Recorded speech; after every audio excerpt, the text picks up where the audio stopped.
Good morning, everyone. So last week I talked about the Daihishin Dharani, and for that talk I did a fair amount of preparation. This week I've had less time to do as much preparation, so what I'm doing today is I'm actually going to read through, sort of present a paper that I wrote last semester that is well, it's titled Border Crossing Scripture, Imagining Nirvana in Buddhist Literature. And what this is sort of basically a comparison between Dogen, some of Dogen's writing from Shobogenzo on the one hand, and a very famous Mahayana sutra called the Avatamsaka Sutra, or the Flower Garland Sutra, or the Kegon-kyo, or Huayan. Unfortunately, we have to know all the different names in English for some reason. And in kind of comparing these two, this was for a class that was called textuality. So it was basically about what text does. So nowadays we tend to read text basically in sort of one of two ways, I'd say. Sorry, let me just make sure I'm spotlighted here, yeah, okay. So we tend to read sort of in a nonfiction or a fiction mode, typically. And what that sort of means is that we're reading nonfiction, we tend to sort of look for information or an argument. And if we're reading fiction, we're looking for sort of a narrative or a story. But in terms of sort of ancient literature, there are a lot of other modes going on that don't really fit those two very well. And I think that if you've ever engaged with Dogen's writing, especially in Shobogenzo, you're probably sort of implicitly familiar with this to some extent, because he's not just simply making an argument. He's not, writing an essay where he's trying to sort of prove something. And obviously he's not just telling some sort of narrative story. There's something else going on. He's sort of trying to make us feel something, I think, like through his presentation of the Dharma using a particular type of language. And in the Avatamsaka Sutra, I don't know if any of you are familiar with this text, but it's one of the, I think it is the longest Mahayana Sutra, probably by a pretty significant margin. I'm going to be looking at the last chapter, and see, I've got some photocopies here. So in English translation, it's 1,518 pages. And I'm just going to be looking at the last chapter, which actually is older than most of the rest of the Avatamsaka Sutra. There were later, like, sort of a number of scriptures were sort of stitched together to make this Flower Garland Sutra. But the last chapter is sort of the oldest and most famous part of it. And it's called the Ganda Vyuha when it's kind of transmitted independently. And just this chapter alone is about 400 pages. So it's on this sort of huge kind of cosmic scale. And this is what Hojo-san's favorite metaphor, Indra's net, comes from this text. So this text is all about sort of multiplicity.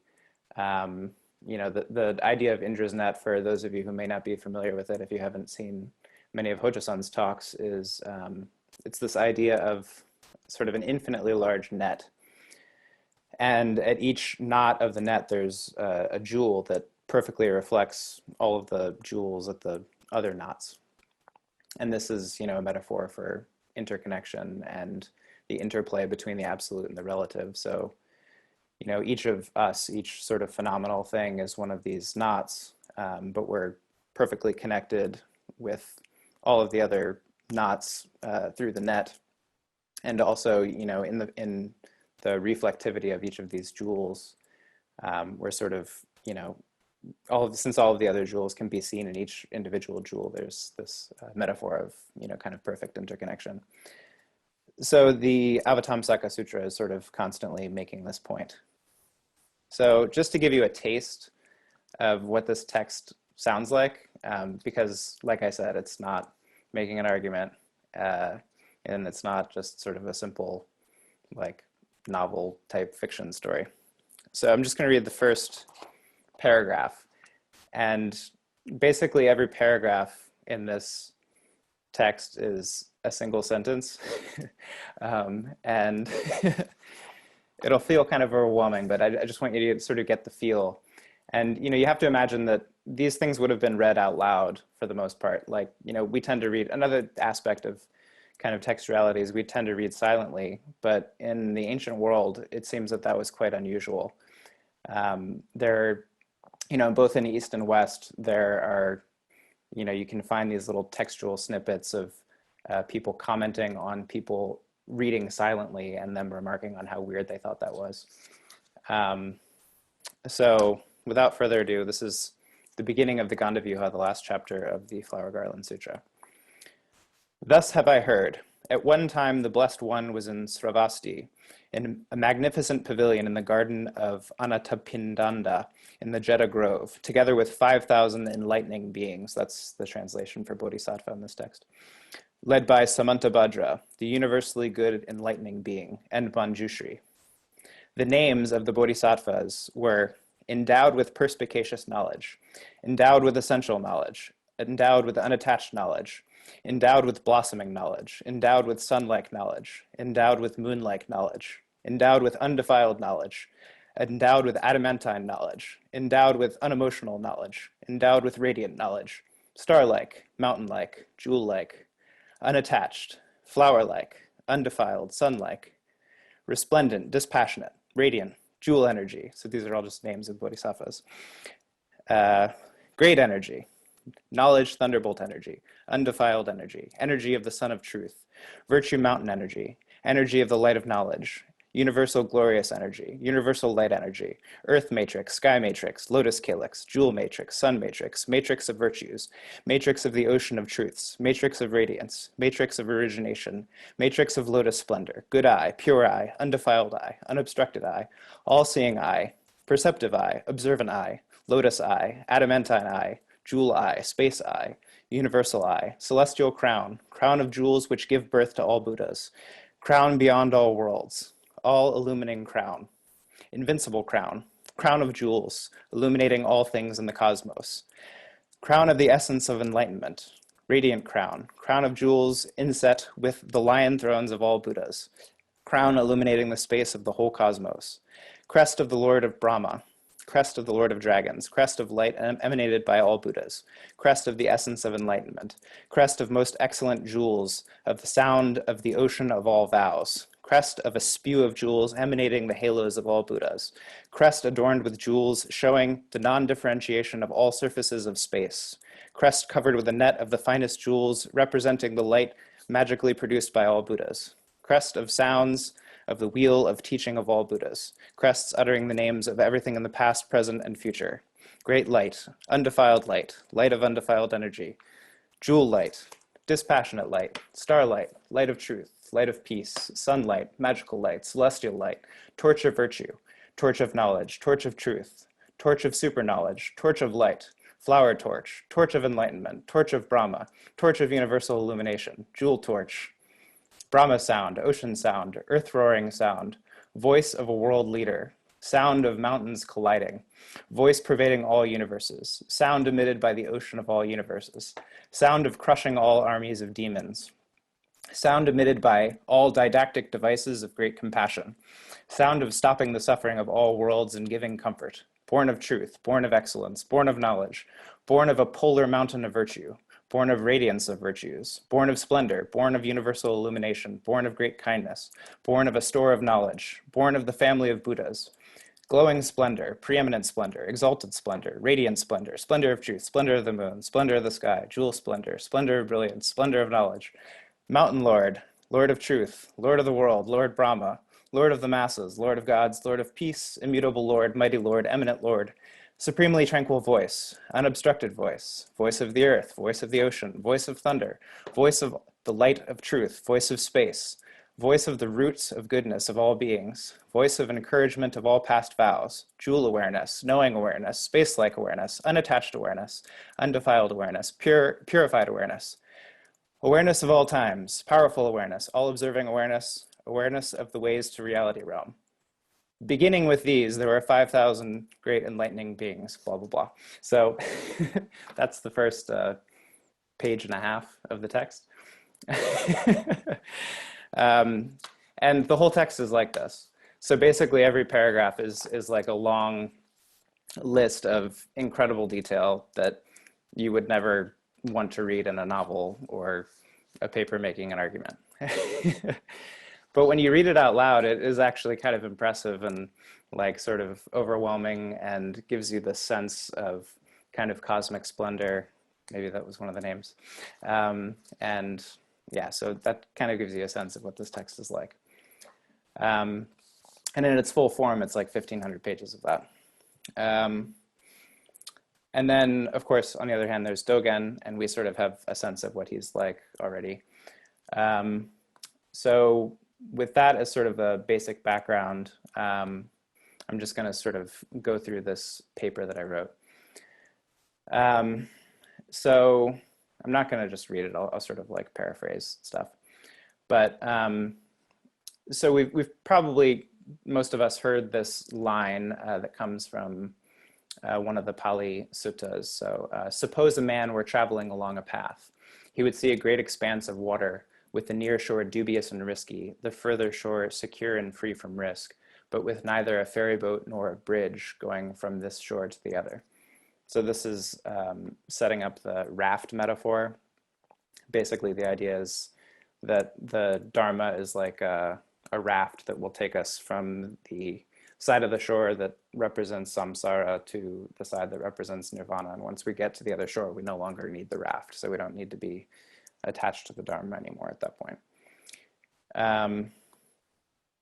So what I'm getting at here is that this metaphor of a river is really common in kind of Buddhist discourse. And actually, when we do the Bodhisattva vows, which we'll do at the end of this talk, as we always do, the first vow is, you know, beings are numberless, I vow to free them or save them, is usually how it's translated.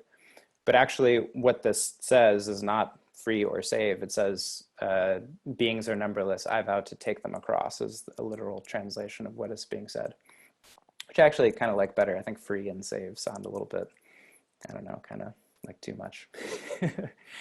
But at any rate, so, you know, the importance of this kind of metaphor is obvious, especially, you know, seeing as it's embedded in, you know, these 4 Bodhisattva vows. So Buddhism then is pretty explicit about this idea of like crossing a border. So then I wrote, however, unlike some small stream where the opposite shore can be easily discerned by looking across, nirvana is understood by the tradition to be basically incomprehensible to anyone who hasn't attained it. So how do we conceive of this other shore when, you know, we have no sort of reference point? It's supposed to be kind of unconditioned and beyond any kind of discriminative thinking. So then, to quote from one of the texts that I will analyze, I think this was the Kegon Sutra, the Flower Garland Sutra. It's not possible for celestials or humans to understand or enter into focus on or know or cognize or think about or perceive clearly or distinguish or elucidate or establish in the body and mind of other beings the sphere of the enlightened. So this, you know, gives you a sense of how difficult it's supposed to be to conceive of nirvana. So then in this sense, especially in early Buddhism, you know, us in nirvana were sort of cut off from nirvana in this kind of radical sense. And so in that way, it's sort of like an other. So it's something that we can't really understand. We don't have a reference point for it. So in that sense, it's the capital O, other. So then my primary question in writing this paper was, you know, how might Buddhist literature help the reader reduce or eliminate this feeling of otherness when conceiving of nirvana? What literary techniques might be most effective for reducing this sense of otherness?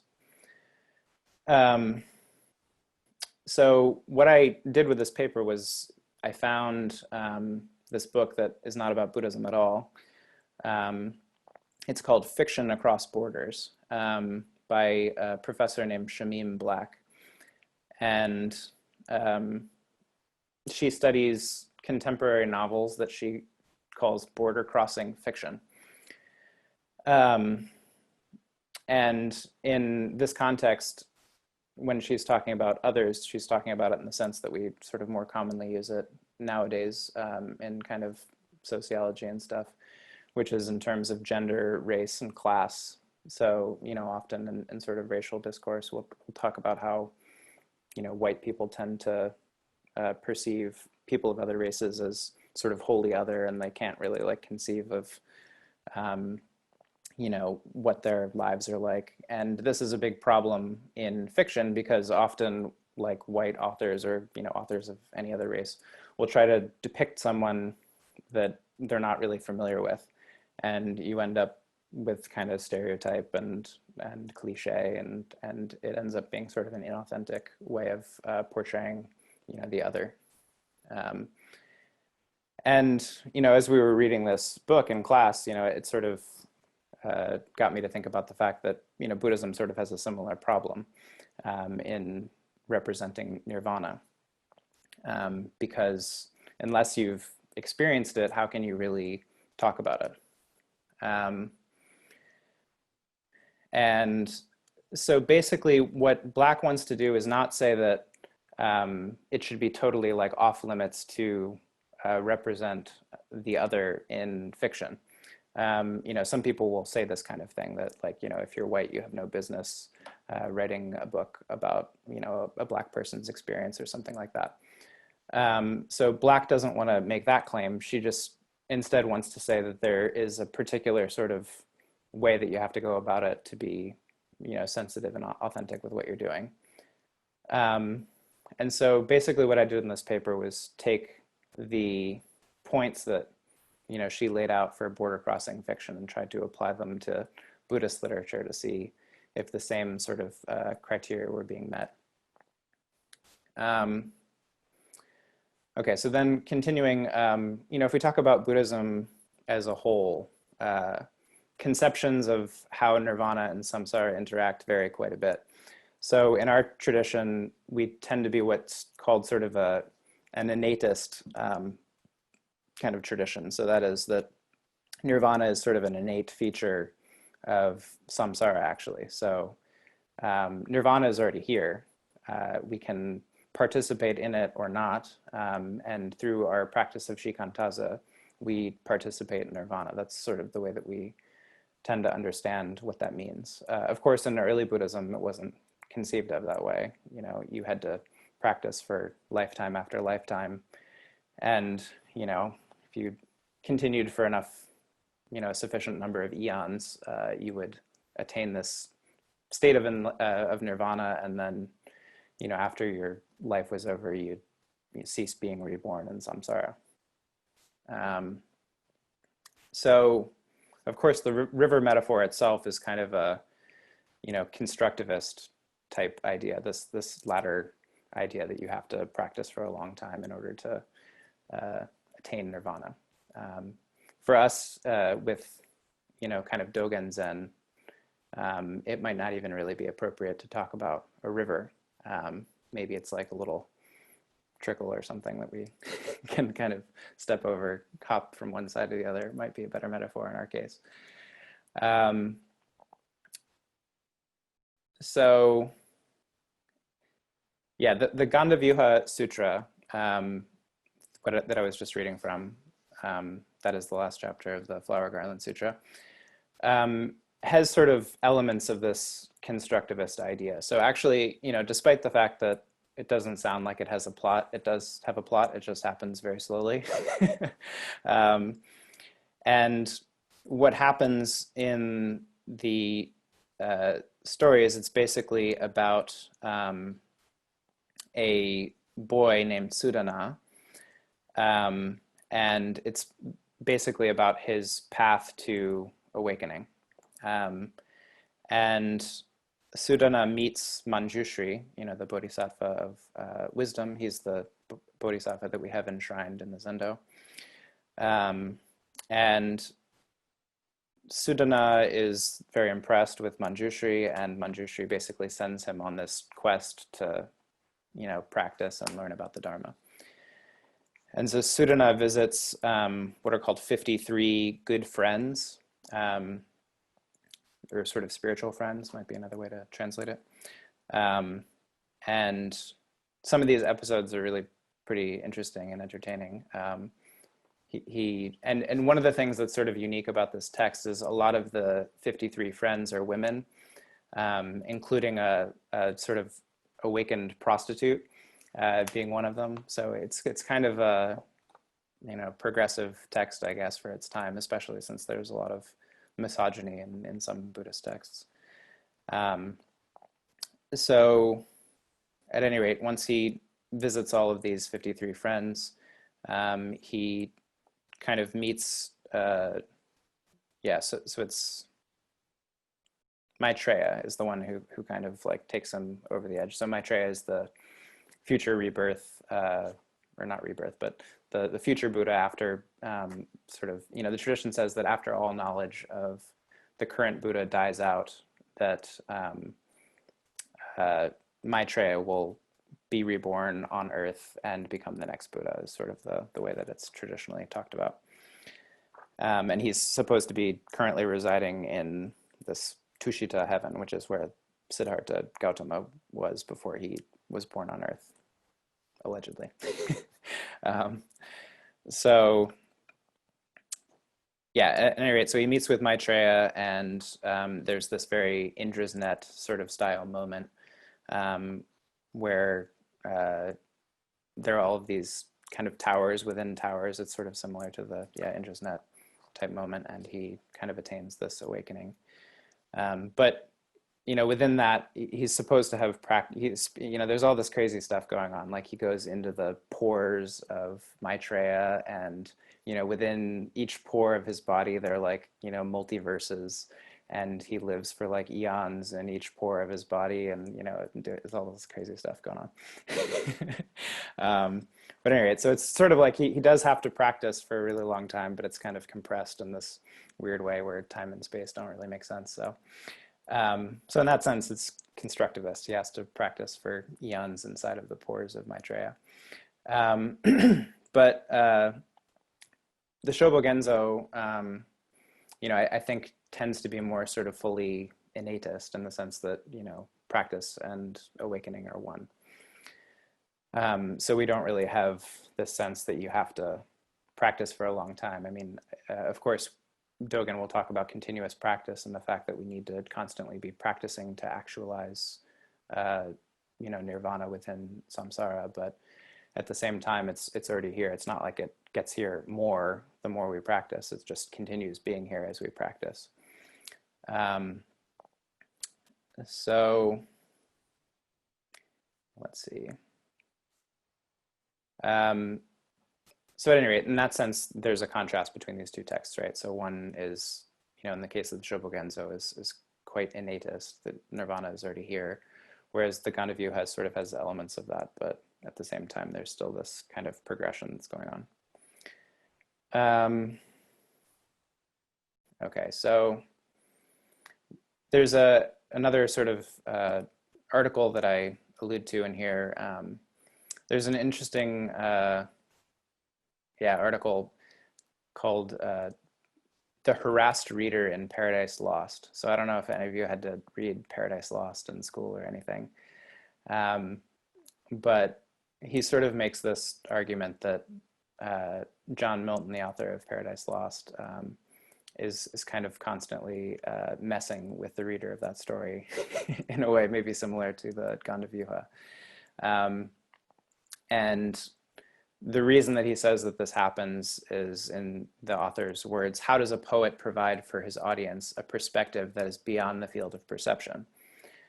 So in the case of Milton, right, he's trying to, show what Satan is like and also what heaven is like by sort of proxy. And both of these things are, beyond human perception in the way that Christianity would normally understand them. So the author of this piece argues that Milton takes on this kind of special approach in terms of the way that he writes, where, you know, it's sort of internally contradictory, and again, time and space are all sort of jumbled up in a way that don't make sense in our normal way of sort of wanting a coherent narrative. And he argues that Milton does this in order to represent this sense that it's beyond our field of perception. So again, you know, same problem in Buddhism, and we've sort of gotten a taste of how the Gandavyuha is going to deal with this, is by, you know, again, doing weird things where time and space get mixed up and giving us the sense of sort of cosmic, you know, infiniteness, infinity, I guess that is. And, you know, in the case of Shobogenzo, well, we'll get to that. So, so to go back to the idea of border crossing fiction, so that is the non-Buddhist sense of how you can write a fiction story in order to sort of portray another ethically. So Black writes that one, it has to foreground a dramatic dissonance between the subject and object of representation. So on the one hand, you know, you have to have, you know, the subject. So in this case, you know, for us, it would be like samsara and nirvana. So there's got to be some dramatic dissonance between these two in order to, you know, make a good presentation.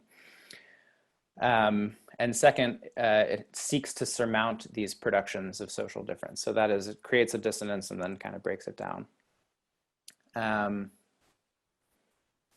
So in the case of, you know, the Buddhist context, let's see. Sorry, I'm just sort of scrolling through this, so I'm not just reading off of it. So yeah, in this sense, it would present a dissonance between the deluded state in which ordinary human readers live and the awakened state represented by Buddhas and Bodhisattvas, and then, you know, seeks to transverse this gap.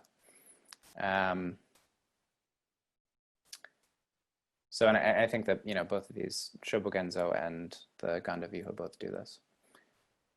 So the first characteristic that Shamim Black gives for effective border crossing fiction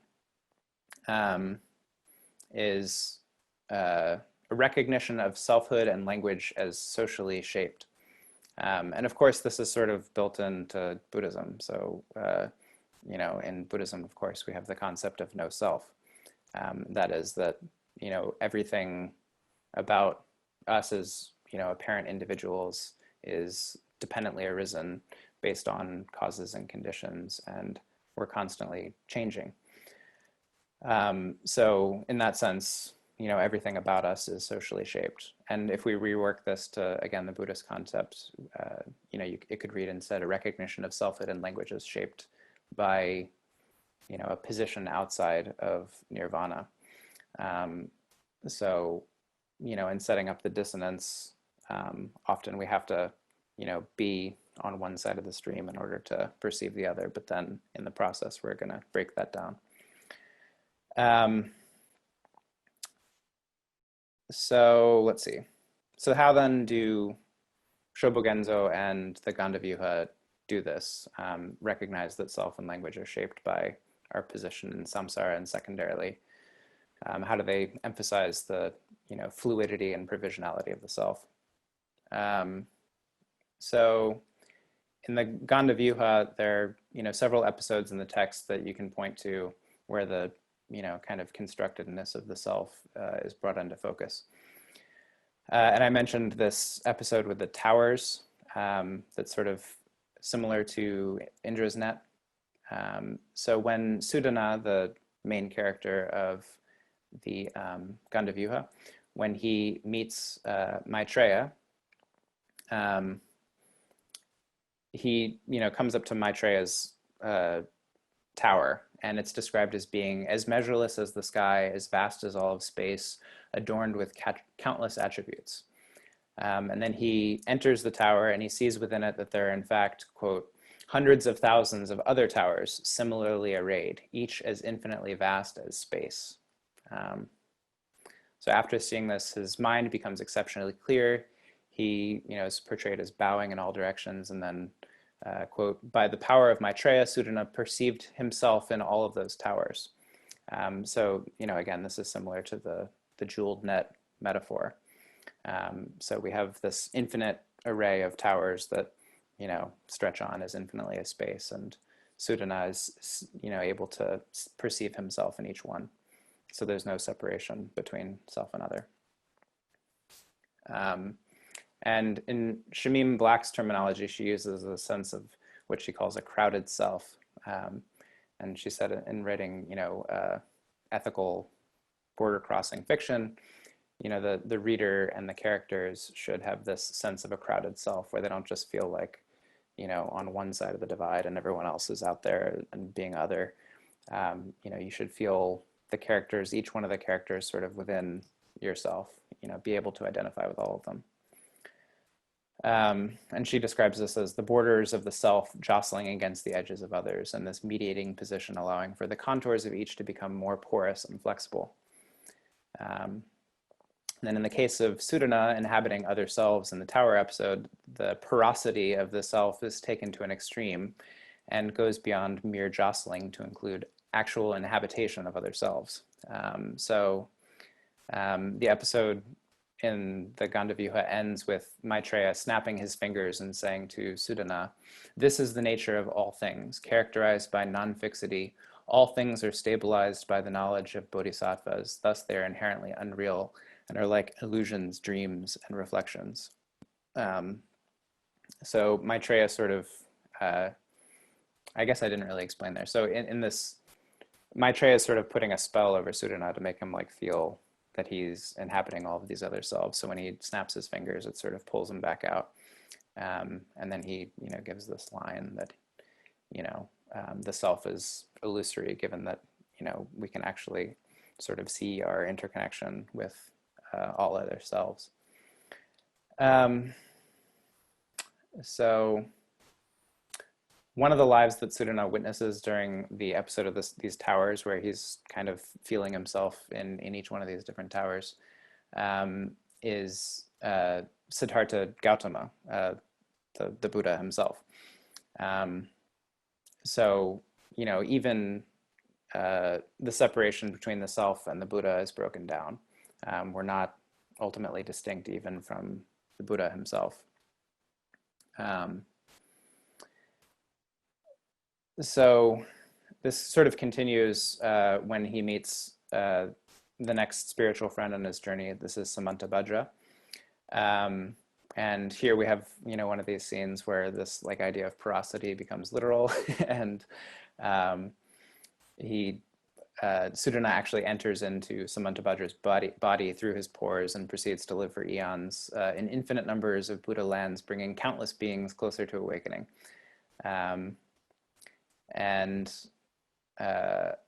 So it's sort of notable that this final lesson on the path to his awakening involves a complete subversion of the self, because he not only enters the body of another self, but he also attains radical equality with this bodhisattva who he enters into.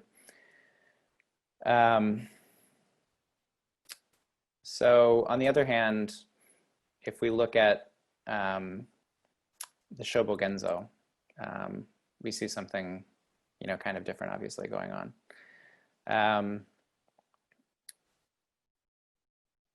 So we can start with, this very famous passage from Genjo Koan.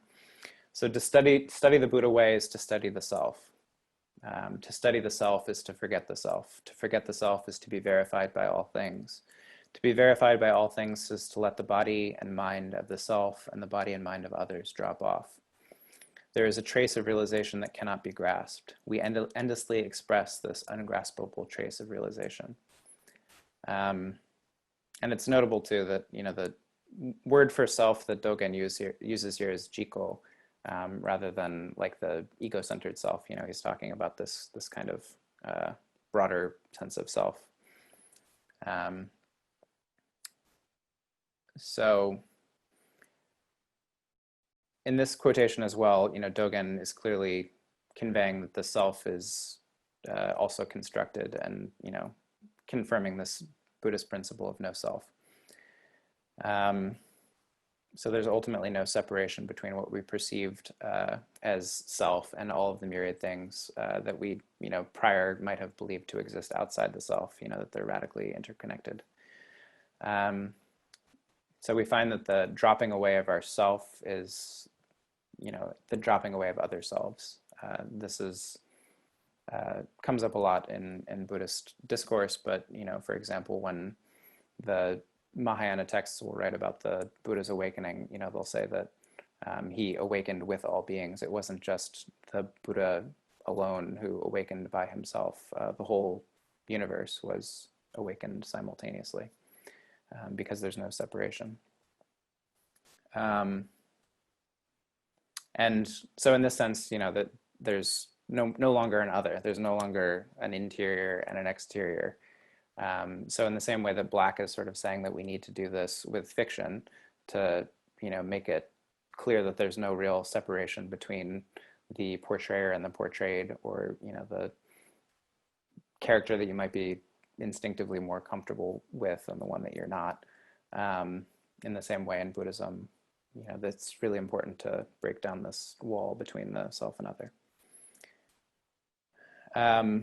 And then finally, sort of, Dogen is constantly playing with language, of course, and he sort of does this to show us, I think, the limitation of language, and by extension, the limitation of dualistic ways of thinking. So this piece at the end here, when he says that there's a trace of realization that cannot be grasped, we endlessly express this ungraspable trace of realization.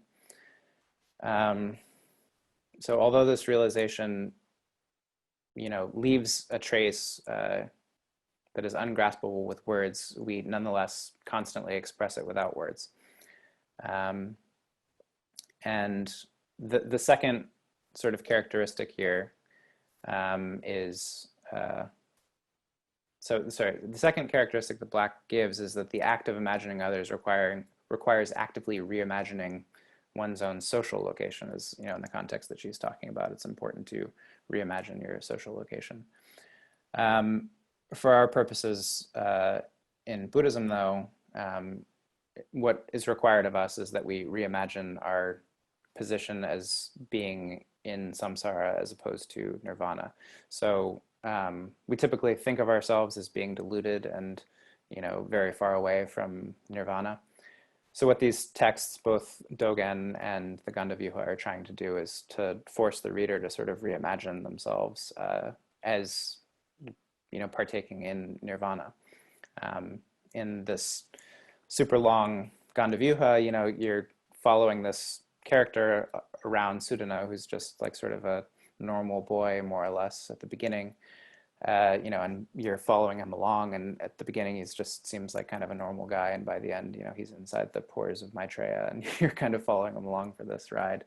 And in the same way, Dogen, of course, is always trying to force us to realize that there, is ultimately no distinction between samsara and nirvana insofar as we practice. So in that sense, we have to, reimagine our, what we would say in religious studies, soteriological position. Like soteriology means like salvation, basically. So are we in the soteriological position of being deluded or being awakened? And these texts will force us to sort of do the latter. And of course, the Gandavyuha, I think, is really good at doing this because it's just so kind of fantastic and far out and outside of our ordinary kind of way of approaching the world. And so let me just skip ahead here to the next passage. Okay, so so how, specifically might the Gandavyuha force the reader to reimagine their position soteriologically, so either in samsara or nirvana? So the process begins right at the beginning of the text. So after, this long list of bodhisattvas, one of the bodhisattvas present in the assembly thinks, may the Buddha show us, enlightening beings and sentient beings, his past procedure towards omniscience, and show us the oceans of spiritual transformations on the threshold of perfect enlightenment, the Buddha's transfigurations entering into the states of all beings, and the Buddha's inconceivable manifestations of the realms of concentration of Buddha to all beings. May the Buddha show us these things. And so the important point here, I think, is it's saying show us. So, we would think now, like, tell me how to, get to nirvana. But this text is all about showing. So the Buddha's not going to explain, like, do this, this, and this, and then, you'll attain awakening. He's just going to sort of implant it in the minds of everyone in the assembly. And in that way, this text is, forcing us to, place ourselves there as well, rather than just kind of think about it abstractly. And Dogen's approach, on the other hand, is to convince his readers that a re-examination of the self is the same as the reimagination of the self as the other. So he tries to show the reader that the river is at best just a small stream, sort of, that I mentioned before, that we're already equipped to step across. And this is, of course, exemplified in his phrase, practice and verification are one, practice and awakening are one. And one place that we see this is in Zammai o Zammai. This is means the samadhi that is the king of the samadhis.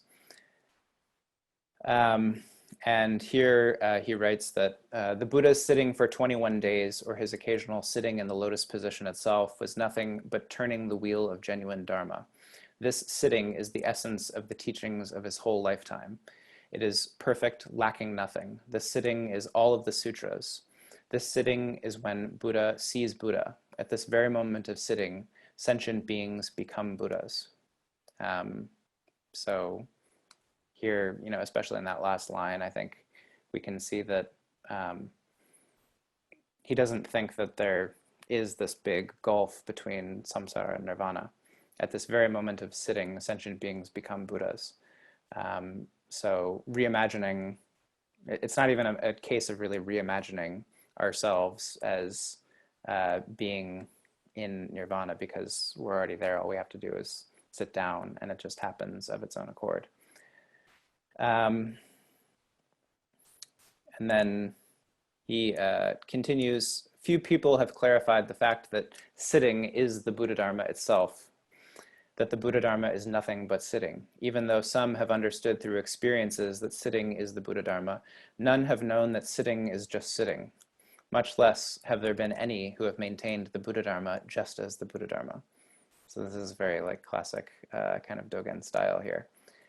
And this is, again, I think one of his sort of techniques is to, shake us out of this, usual way of using language. And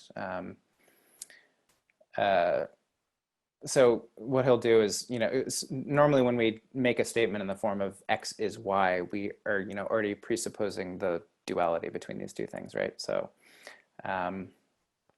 Dogen likes to make these tautological statements where he just says X is X, because then there's no duality really between them, because they're right there.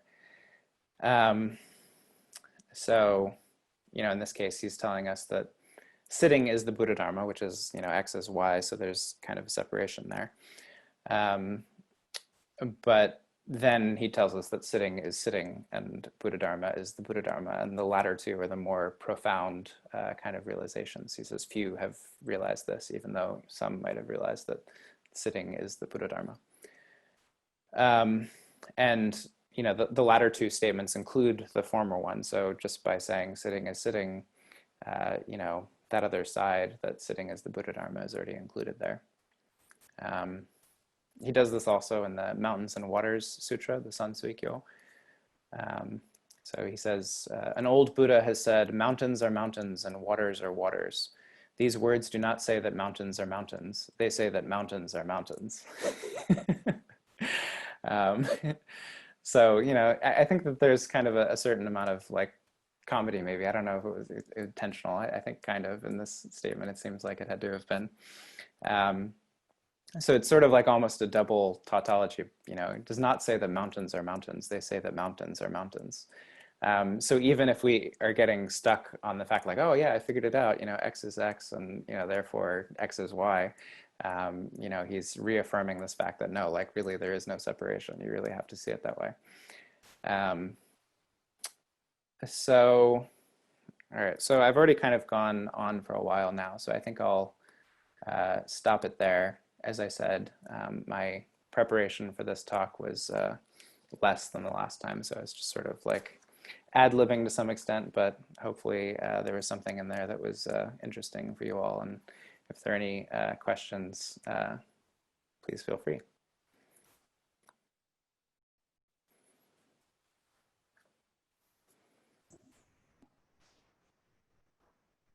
Yeah, say again.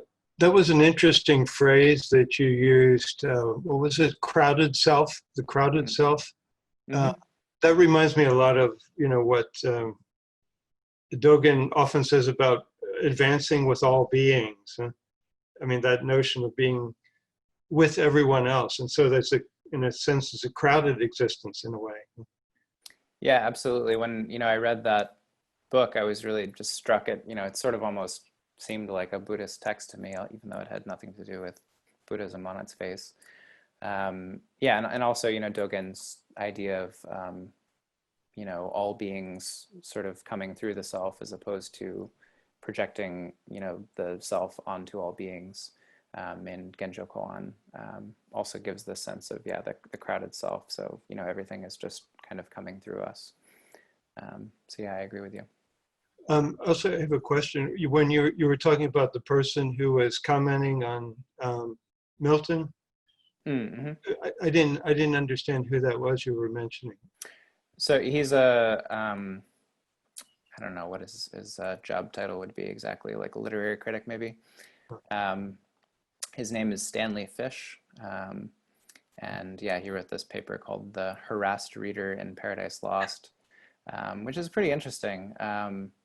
If you're into literary criticism, it's definitely worth reading. But yeah, I mean, it's been a while now since I've looked at it, but he points out a number of these passages where there's just stuff going on in Paradise Lost that doesn't really seem to make much sense on its face, and in his terminology, it's sort of messing with the reader because it sort of gives them this sense of stability, and then it just kind of removes it, and you're suddenly like, oh yeah, I get it, and then you're like, huh, I don't get any of that actually.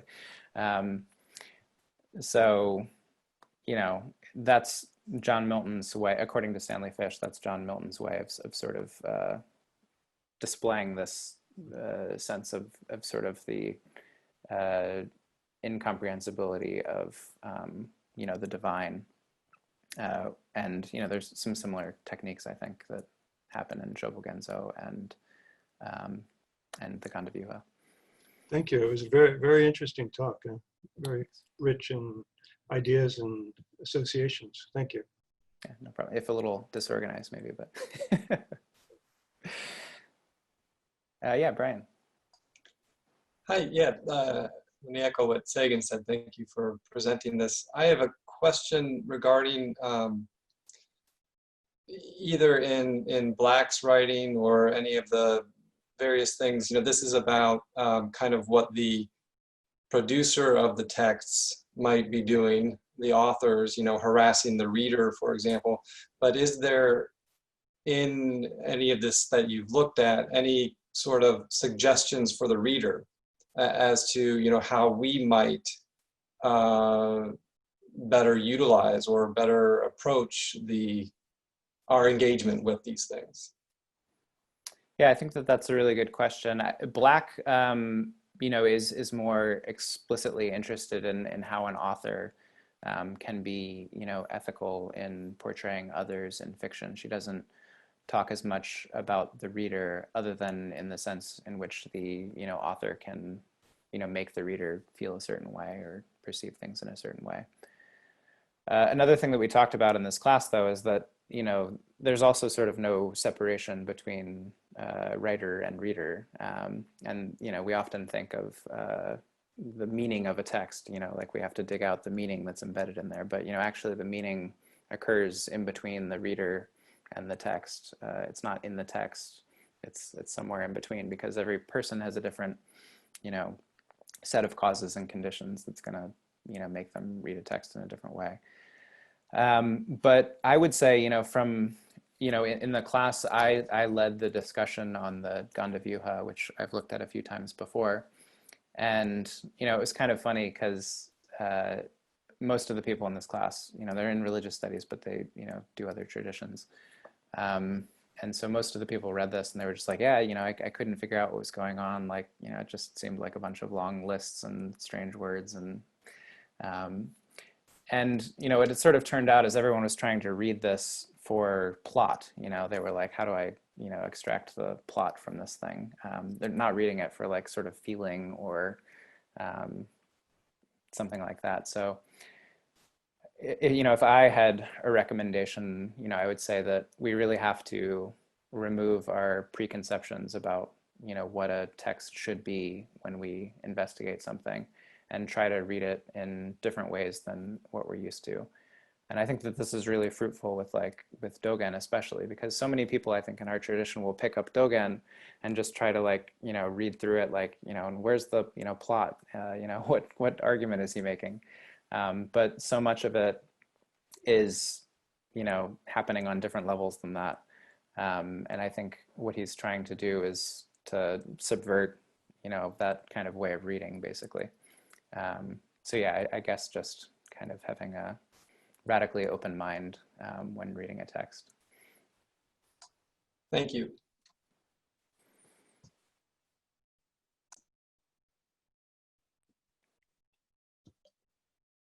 Yeah, Hoshin. This kind of connects with what you just talked about, but I've known people that have talked about how they have sat in groups and they've read through the Flower Ornament Sutra. And I've always kind of been curious about doing something like that. Not that I really want to engage that, but just why. It's, I guess what I'm trying to form is a question about intention. You know, how does one approach this without any kind of guidance? Or, you know, I mean, we have the background of our practice. So what intention do we come into something like this with? What do we want to get out of it?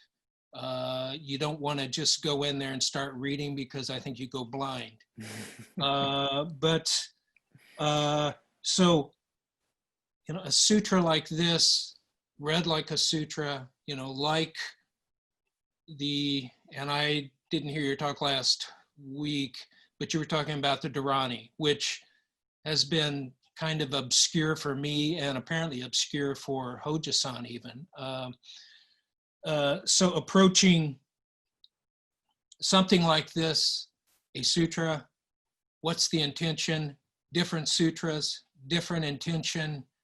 And then just to kind of piggyback on that, I've been through the Nagarjuna's, I'm going to have a hard time saying this, the Mulo Madhyamaka Karika. Yes, thank you. A couple of times, and I kind of draw this connection between it and the way that Dogen writes, because there is this point where it's a logic game, or a kind of logic game, that you have to actually dissolve in your own mind. I don't know how else to say that. Mm-hmm. So just to, I'm wondering if you can comment on the complicated stuff I just said.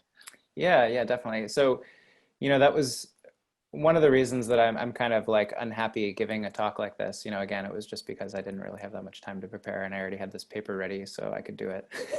But the kind of talk that I would like to give is one that, you know, is sort of more geared towards, how people can, see the meaning of their practice, and, this is something that's more based in Zazen, and why that's important for our lives. And I think that, looking at these old sutra texts, or Nagarjuna, is it can be helpful in certain ways, but it's also sort of, I think, kind of unnecessary. Like it's interesting to investigate, but I don't think that my Zazen is at all improved by having like waded through this text. As Dogen said, our sitting is the sitting of the Buddha already. So, we don't really need to add these things to it.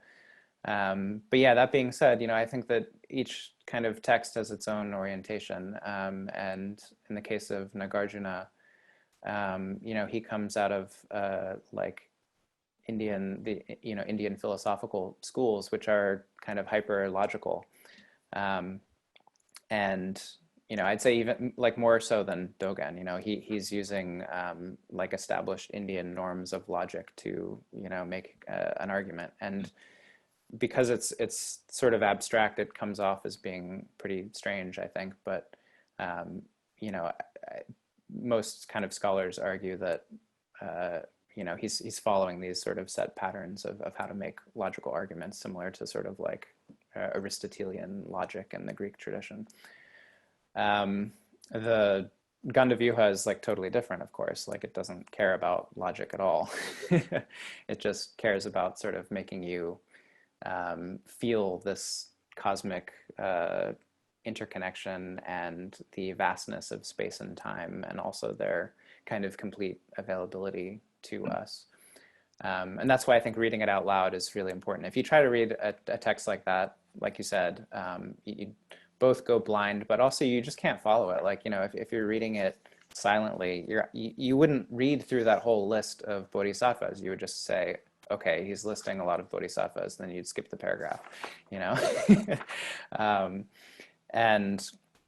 but really its kind of meaning, I think, comes out of just the feeling of the vastness of all of those names, of all of those bodhisattvas, as you read through it. So yeah, I mean, I guess every text needs to be approached in its own context, but also at the end of the day, I think that this kind of textual study is not really so essential for our practice. For nerds like me, it's fun, but I don't think it's like sort of foundational, really. So I don't know if that helps. It does. Just to kind of continue on that, it's one way I think of it is, and I think I bring up this comment before, I think about that Gahan Wilson cartoon where there's an old guy sitting in a big dusty library and he's poring over some text, and he goes, all of a sudden, it's like, oh, by God, there for a moment, I had it. And that's kind of the way that I think about Dogen's work. It's sort of like you have to slip into a state of mind, a different place, which is the different place that we can encounter our lives. It's that more fluid kind of understanding. And so I guess I look at Nagarjuna and Dogen and Flower Ornament as fitting those kind of reasons for those sutras. So I guess that's part of the intention question also. Yeah, it's interesting, what you were saying reminded me of talking about Dharani last week. So in a text called the Bodhisattva Bhumi, they describe what the word Dharani means. And, I was trying to sort of lay out that, when we think of Dharani, we think of it just meaning like a sort of a long mantra that, doesn't have meaning.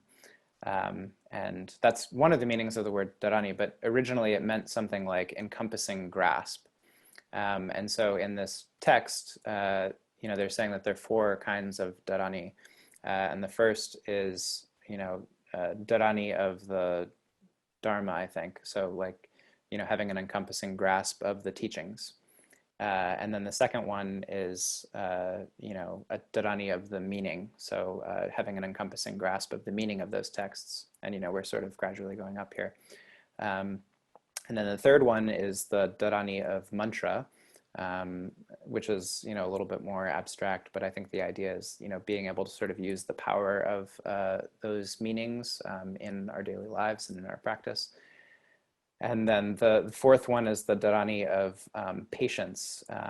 And it's sort of, even though it uses the word patience or forbearance, what it sort of describes after that is the kind of ability to let go of all of those meanings, and realizing that, words, as with everything else, are inherently empty, and that we need to let go of dharmas, basically, or the Dharma at this sort of highest stage. And I think that the Soto Zen, or the Zen kind of approach, is to sort of skip to that last level. And it generally wants to say that we don't really need to study texts so much. I think Dogen is kind of like in a middle ground. I think he wants to say that there is value in studying sutras and studying texts, but ultimately we need to be careful not to get too stuck on them. So. Right.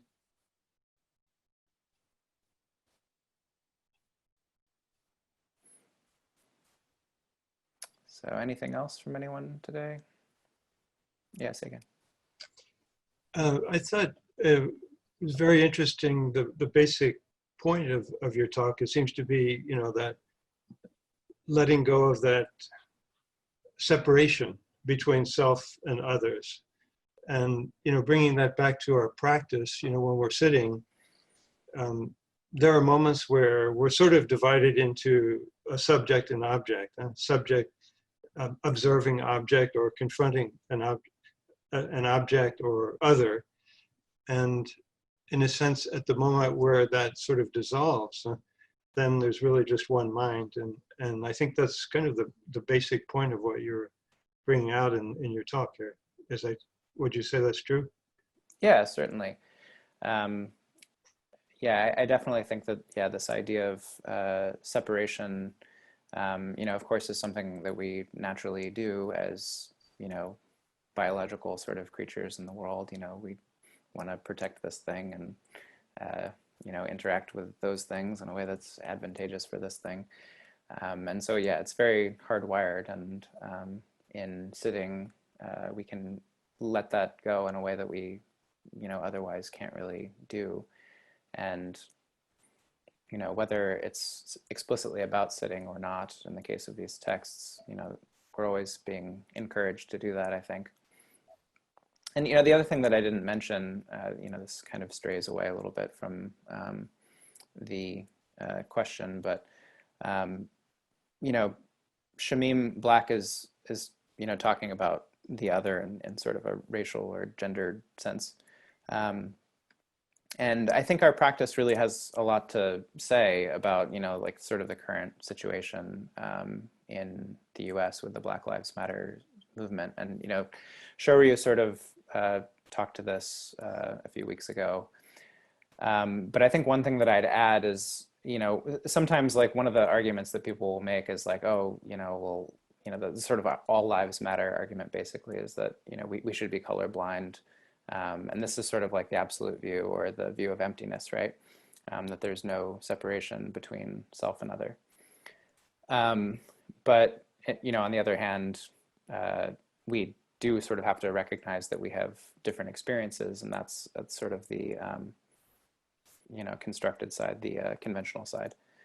And in our practice, we learn that both of these things have to work together, so it's not one or the other. It's both things working in tandem.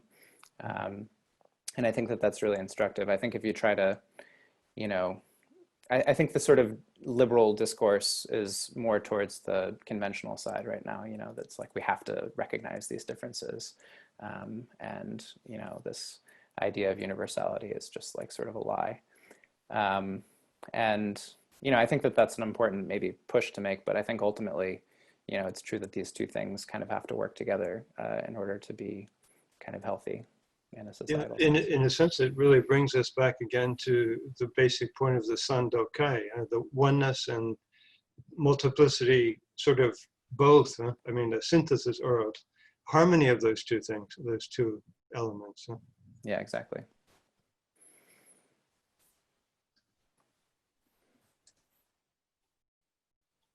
Yeah, Iris. Well, it's interesting what you know, the point you just made, and it reminds me of, you know, at other times people will talk about, I mean, they'll be kind of thinking about the absolute and forget conventional, and then everything becomes nihilistic. So, you know, and then of course you're missing the point as well. And I think, you know, with what's happening now, the conventional is just, well, yes, absolutely, with the absolute, like, I agree. And on the conventional side, people are saying, absolute, yes, but there's racism. So, you know, so I think both of those are interesting, where people, you know, pervert things to make like nihilism, and then also with what you just said, so. Mm-hmm.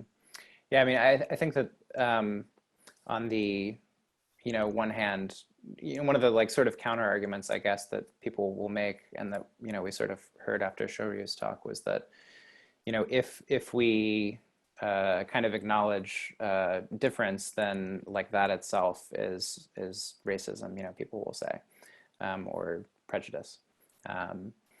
And you know, I don't think that that is really fair, because again, you know, these two things have to be working in tandem. We can't just like, you know, use this absolute kind of as sort of an excuse not to do anything. Just because there is ultimate identity doesn't mean that, you know, things don't play out in conventional reality that don't necessarily mirror that absolute reality. And you know, this has come up too in like discourses about like Japanese sociology, that the Buddhist sort of focus on emptiness has sort of led to discrimination in Japan, or it's justified discrimination in Japan.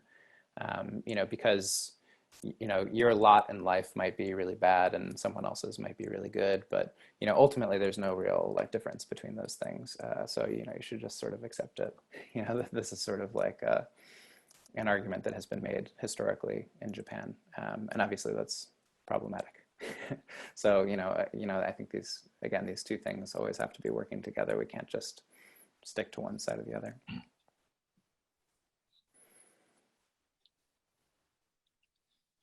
It makes me think of when I was doing Renzai practice, one of the awakening shouts was, not one, not two, go. And, you know, how do you grasp that? You're sitting there and somebody shouts that, and yeah, Hojo-san, you know, in the last couple of Genzoes that we've had, has, you know, really been emphasizing the not one, not two aspect of Dogen's teaching. And, you know, he's mentioned that, of course, like consistently over time, but I feel like his emphasis on that idea has sort of increased recently. You know, he normally has talked about the absolute and the conventional, like I was just doing. But I think in some sense, you know, saying not one, not two is kind of more useful, because again, it sort of breaks down the duality, I think, a little bit more. Yeah.